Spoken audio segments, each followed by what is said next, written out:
But a couple things here. Taking the hard path. He said we're in a very unique position right now. We're in a very difficult position. And although it has been fairly tough to this point, it's going to get tougher. And so I got 5 or 6 things here that I want to talk about in terms of how we can do our best to navigate that, I guess, because it is going to get tough. It's going to get tough for Bitcoiners. So a couple things I would say here. The first one is that focus on learning. And you're here today. Obviously, you're working towards that. But try to learn as much as you can about Bitcoin itself, about using Bitcoin privately, about storing your Bitcoin, the different options for that. Try to support companies who are using Bitcoin only, like Bull Bitcoin, like, what was that? River? No, Rain. Focus on them and learn how to do it. Learn about Lightning, learn about Liquid, learn about eCash. Because you want to, if shit were to hit the fan, you want your Bitcoin to be as private as possible. You don't have to obsess about getting non-KYC Bitcoin. That should be part of your plan into Bitcoin, but don't obsess over that. Just learn about privacy tools like Liquid, like Lightning, eCash. Just educate yourself. The more educated you are, the better you're going to be able to withstand the attacks. Second one is security, which ties directly into that. Make sure that you have, if you do have a UTXO, if you're in a point where you have one Bitcoin UTXO, regardless of the size of it, make sure to protect that with your life.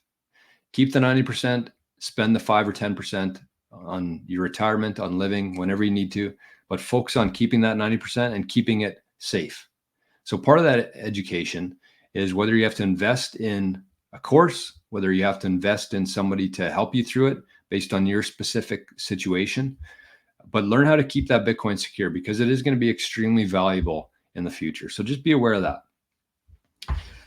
The third one here is mining, decentralized mining. He talked about the centralization issues with mining.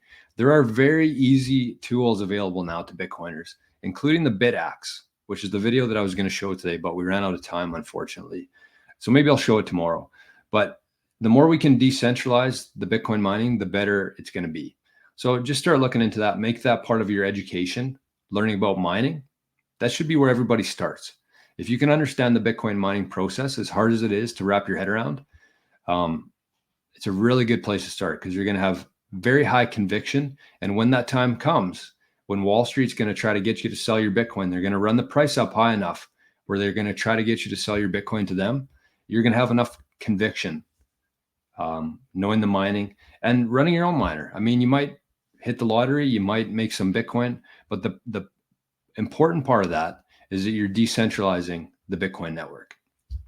So for a couple $100 now, you can grab a BitAxe and you can start mining at your house for very cheap. Third one here, or the fourth one, is just manage your expectations with this and with anything in life. The more you can manage your expectations, the less stressed and the less bad days you're going to have. If you just kind of expect that if Bitcoin succeeds, there's going to be people coming after you. If you have that in your mind today and you're expecting that to happen, you're going to be prepared for it. And when that time comes, it's going to be very less detrimental to you as a Bitcoiner. So just be ready for it. Manage your expectations. You're here now. It's a blessing. It's a very big opportunity, but prepare to be attacked from every angle. Next one here is just trust the process. Part of the whole thing here is that you have to have a very long time preference. You have to be laser focused on the goal of decentralizing the world, of separating money from state. And if you focus on the process, everything becomes easier. Don't worry about the bullshit. Just focus, be laser focused on the end goal here and everything to get there. Trust that. And the next one here is get yourself, become part of a community within Bitcoin. And I mean, showing up here in the live chat, I mean, it's a small community, but it's a community.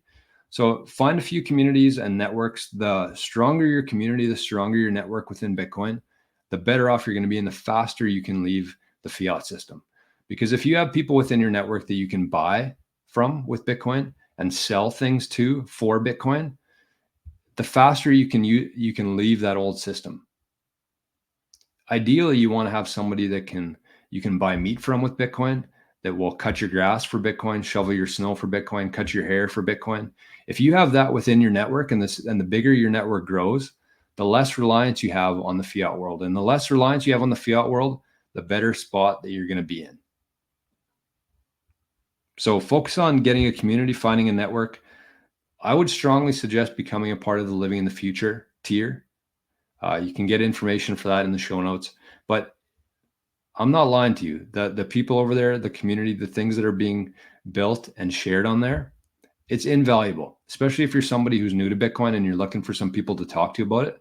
The other part of that too is that when these attacks do happen, you want somebody there or a group of people there to kind of talk you through it together. That's the key of it, right? So when you're getting attacked, regardless of what angle it's coming from, if you can have somebody there to talk to that you can trust, that's going to make your experience a whole hell of a lot easier for you. So consider that.